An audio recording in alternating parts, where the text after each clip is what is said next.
Okay. Hi everyone. So this is our next session of short series. And इस series से जैसे कि हम लोगों को हमने देखा था कि गेट में काफ़ी चीज़ें आप लोगों को इंपॉर्टेंट टॉपिक्स जो है वो यहाँ से मिले थे. Similarly I will be doing this for CSIR exam. ठीक है, और उसके लिए आई एम 100% श्योर कि ये सीरीज़ बहुत ज़्यादा बेनिफिशियल होने वाली है. तो उसको पूरा देखना है, एक भी एपिसोड उसका मिस नहीं करना है. उसके लिए सीधे सीधे सब्सक्राइब कर लीजिए चैनल को. ठीक है, वीडियो को लाइक करते रहिए, दोस्तों के साथ शेयर करते रहो ज़्यादा से ज़्यादा, जैसे कि ऐसे और सब कॉन्टेंट आपको फ्री में मैं प्रोवाइड कराते रहूँ.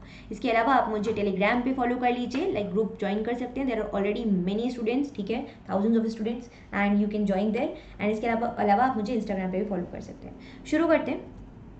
आज बात करने वाले हैं हम मेम्ब्रेन फ्लूइडिटी के बारे में. Extremely important topic. Membrane fluidity का मतलब क्या होता है? जैसे नॉर्मल सिनेरियो में अगर मैं आपको समझाऊं तो ये आपका मेम्ब्रेन है. ठीक है, इस तरीके से कुछ मेम्ब्रेन होता है. इसमें मॉलिक्यूल से बना हुआ होता है, लिपिड से, प्रोटीन से. ठीक है, आपके स्टेरॉल्स होते हैं एटसेट्रा. ओके, नाउ इनका मूवमेंट, जितना ज़्यादा इनका मूवमेंट है उतना ज़्यादा फ्लूइडिटी बढ़ रही है. जितना कम मूवमेंट है, जितना आपका टाइटली पैक्ड स्ट्रक्चर है, उतना उसकी फ्लूइडिटी कम है और वो जेल लाइक स्ट्रक्चर है. ये बहुत ही लॉजिकल सी बात है. ठीक है, इसका मतलब विस्कोसिटी जो होती है उसको हम कहीं ना कहीं आपके जो लिपिड बाइलेयर मेम्ब्रेन है उसकी फ्लूइडिटी से लिंक करते हैं, because these words are inversely proportional.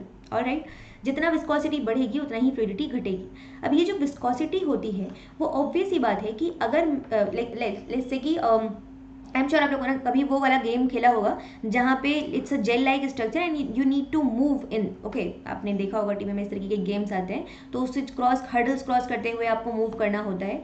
तो अगर मान लीजिए दो सिनेरियो है. ठीक है, एक सिनेरियो है जहाँ पे आप नॉर्मली चल रहे हैं, नॉर्मल रोड पे सीधे, कुछ नहीं है खाली. ठीक है, और दूसरा सिनेरियो है जहाँ पे मान लीजिए आपको पानी में चलना है, पानी में चल के जाना है. तो ज़्यादा दिक्कत आपको कहाँ होगी? जब आपको पानी में चलना होगा, क्योंकि वहाँ पे आपको एक तरीके का रेजिस्टेंस जो है उसको उसको वो करना पड़ रहा है. ठीक है, अवॉइड करना पड़ रहा है, उसको करते हुए आगे जाना पड़ रहा है.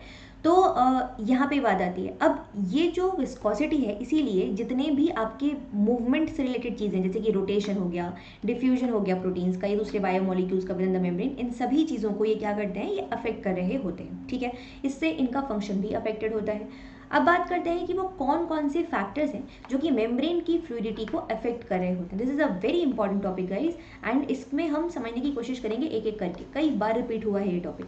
सबसे पहला और सबसे इंपॉर्टेंट फैक्टर जो आता है that is temperature. Okay, temperature obvious ही बात है. यदि लाइक अब हम लोग नॉर्मल सिनेरियो में भी फील करते हैं कि फॉर एग्जाम्पल एक आप ट्रेन में देखेंगे कि ट्रेन में एक लोग जा रहे हैं, तो ये पैसेंजर ट्रेन में. ठीक है, और जब सर्दियों का समय होता है तो in general people tend to like वो आराम से पास होकर बैठ सकते हैं वहाँ पे ट्रेन में, क्योंकि there is a scenario of temperature का डिक्रीज होना. ठीक है, तो उससे उतना ज़्यादा मूवमेंट जो है वो नहीं ये होता है. ठीक है, लेकिन अगर हम बात करेंगे उसी जगह पे बहुत एकदम गर्मी है, तो इंसान जनरली क्या होता है, लोग दे उस सिचुएशन को अवॉइड करना चाहते हैं.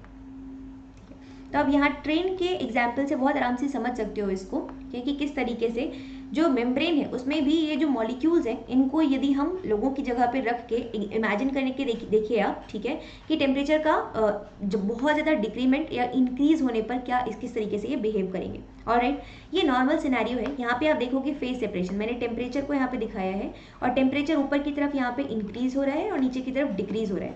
जब टेम्परेचर इंक्रीज होता है तो जो लिपिड बाइलेयर मेम्ब्रेन है उसका फ्लूइडाइजेशन होता है. ऑलराइट, वो फ्लूइड स्टेट में कन्वर्ट होती है. यहाँ पे देख सकते हैं आप, यहाँ कंपैरेटिवली जो मॉलिक्यूल्स हैं वो थोड़ा क्वाजी फ्लूइड स्ट्रक्चर मेंटेन किए हुए हैं, जो कि नॉर्मल सिनेरियो होता है. जैसे जैसे हम टेम्परेचर को बढ़ाते जा रहे हैं वैसे वैसे एक लिक्विड क्रिस्टलाइन फेज में जा रहे हैं, एंड देन फिर और ज़्यादा बढ़ाने पर ये कम्प्लीटली डिसऑर्डर्ड मेम्ब्रेन में कन्वर्ट हो जाते हैं. ठीक है, अगर वहीं पे आप टेम्परेचर को डिक्रीज कर रहे हो तो आप ये देखोगे कि ये जेल फेज में कन्वर्ट होते जा रहे हैं, which is quite an immobile sort of phase, या फिर चीज़ों को अपने थ्रू क्रॉस होने ये नहीं देगी समहाउ. ठीक है, नेक्स्ट अच्छा, वो जो टेम्परेचर है जिस पे ये प्रोसेस हो रहा है, जिस टेम्परेचर पे जो फेज का सेपरेशन होता है, ठीक है, उस टेम्परेचर को हम बोलते हैं transition temperature. Alright, second point which is extremely important कि जो इफेक्ट करता है फ्लूइडिटी को, वो होता है टेल या चेन का लेंथ. ऑलराइट, यहाँ पे आप देख सकते हो जो आपके लिपिड मेम्ब्रेन, लिपिड जो मॉलिक्यूल्स है, ठीक है, उनका ये हेड है, ये टेल स्ट्रक्चर है। हेड जो होता है वो हाइड्रोफिलिक होता है, ठीक है, एंड जो टेल होता है वो हाइड्रोफोबिक होता है। फोबिक मतलब कि वाटर हिटिंग, वाटर से दूर रहने की कोशिश करता है, इसीलिए लिपिड बाइलेयर मेम्ब्रेन का फॉर्मेशन होता है, क्योंकि उनको हाइड्रोफोबिक एनवायरनमेंट में रहना है, और जो हेड है वो हाइड्रोफिलिक एनवायरनमेंट में भी रह सकते हैं बड़े आराम से, ठीक है। अब अगर आप देखोगे यहाँ पे, इसके लिए एक छोटा सा एग्जाम्पल है, थोड़ा फनी है बट आप समझ सकते हो आई एम श्योर इससे, कि जैसे फॉर एग्जाम्पल आप लोग पढ़ाई नहीं कर रहे हो, ठीक है, मम्मी को गुस्सा है, मम्मी ने बोला तुमको आज सजा मिलेगी, तुम खड़े रहो कान पकड़ के, ठीक है। अब तुम्हारे हाथ बांध के तुमको एक पोल से चिपका के खड़ा कर दिया है, खड़े रहो यहीं पे शाम तक, ठीक है, only with your hands tight, alright, this is first scenario, case A. Second case में आप यहाँ देख रहे हो क्या हो रहा है कि उसी तरीके से आपने फिर पढ़ाई नहीं की, ठीक है, लेकिन अब डांट पड़ने के बाद भी आपने पढ़ाई नहीं की, उसमें आपके हाथ पैर दोनों बांध दिए गए हैं मम्मी के द्वारा।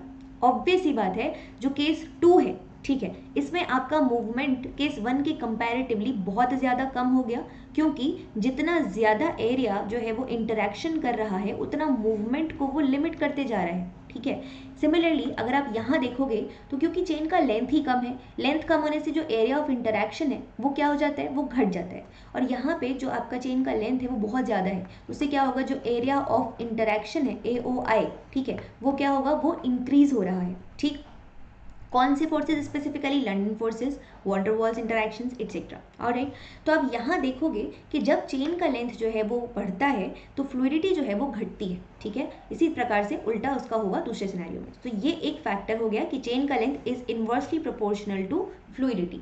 थर्ड सिनेरियो पे आते हैं, which is degree of unsaturation. Unsaturation का मतलब डबल बॉन्ड का प्रेजेंस होना, डबल बॉन्ड का प्रेजेंस, ठीक है। डिग्री ऑफ अनसैचुरेशन जो होता है वो फ्लूइडिटी को हमेशा ही बढ़ाता है इन जनरल। अगर अलग अलग मॉलिक्यूल्स की मैं बात करी हूँ, उनका जो मोबाइल नेचर है वो इंक्रीज होगा, ठीक है। सैचुरेशन जो होता है वो फ्लूइडिटी को कंपैरेटिवली घटा रहा होता है। अगर आप यहाँ देखोगे, ये केस ए है, ये केस बी है, ठीक है, यहाँ पे अनसैचुरेशन प्रेजेंट है, मतलब कि डबल बॉन्ड, उसके कारण यहाँ पे एक आपको किंक देखने मिलता है स्ट्रक्चरल चेंजेस के कारण।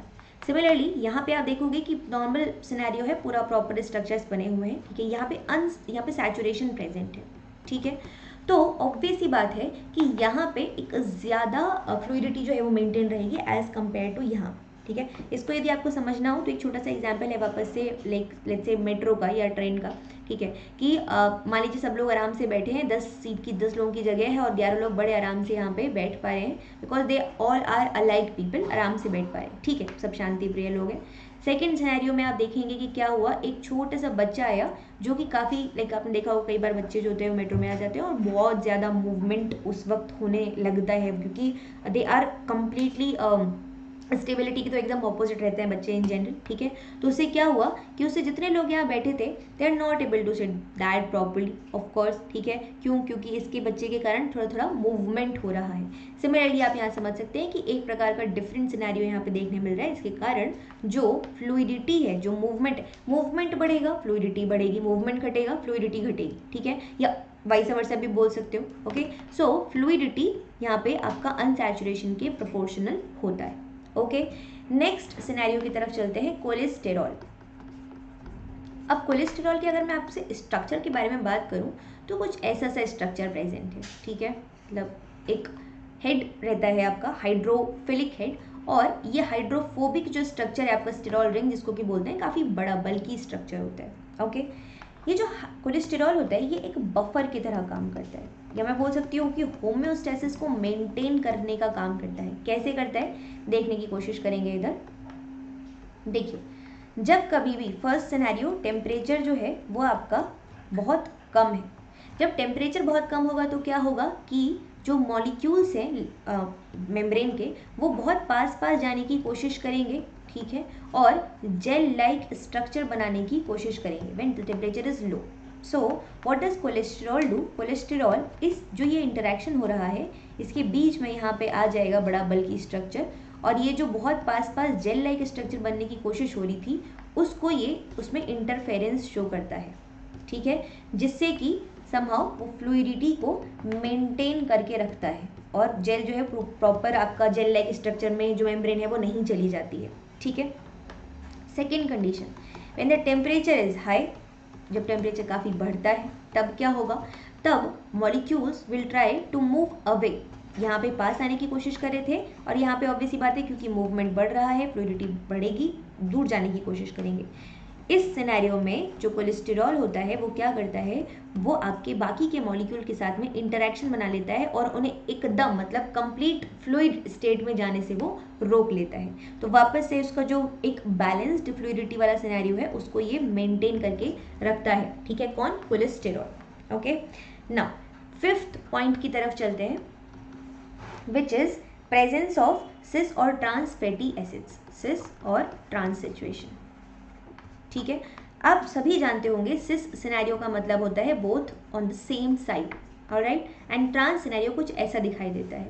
जो ट्रांस सिनेरियो होता है यहाँ पे स्टेबिलिटी जो होती है वो ज़्यादा होती है, और स्टेबिलिटी ज़्यादा होने का बहुत सिंपल मतलब है कि फ्लूइडिटी किसी भी जो मेम्ब्रेन लिपिड बाइलेयर है आपका, उसका फ्लूइडिटी कम होगा, ठीक है। और इसका जस्ट ऑपोजिट यहाँ होगा। इसका मतलब मैं क्या बोल सकती हूँ, इसका मतलब मैं ये बोल सकती हूँ कि ट्रांस अगर आपके फैटी एसिड्स प्रेजेंट हैं तो वो इन्वर्सली प्रोपोर्शनल होंगे आपके फ्लूइडिटी के, और अगर सिस फैटी एसिड प्रेजेंट है तो वो प्रोपोर्शनल होंगे फ्लूइडिटी के। दिस इज फिफ्थ पॉइंट, ठीक है।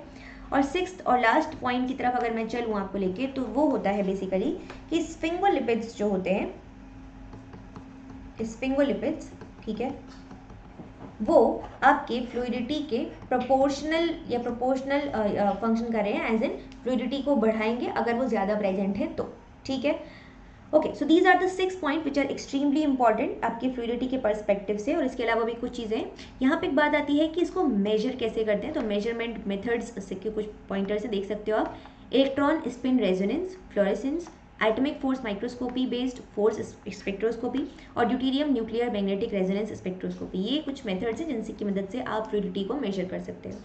सिमिलरली अच्छे अच्छे वीडियोस को देखने के लिए, और मैं आपको ऐसे कंटेंट दे रही हूँ जो आपको डेफिनेटली एग्जाम में मदद करने वाले हैं, ठीक है, उसको देखने के लिए ज़रूर से सब्सक्राइब कर दो जिन्होंने भी नहीं किया अभी तक, और बस देख के और बस ऐसा है, ठीक है, सब्सक्राइब करो, शेयर करो अपने दोस्तों के साथ, पहुँचाओ उन तक, लाइक करो। Thank you so much, take care everyone.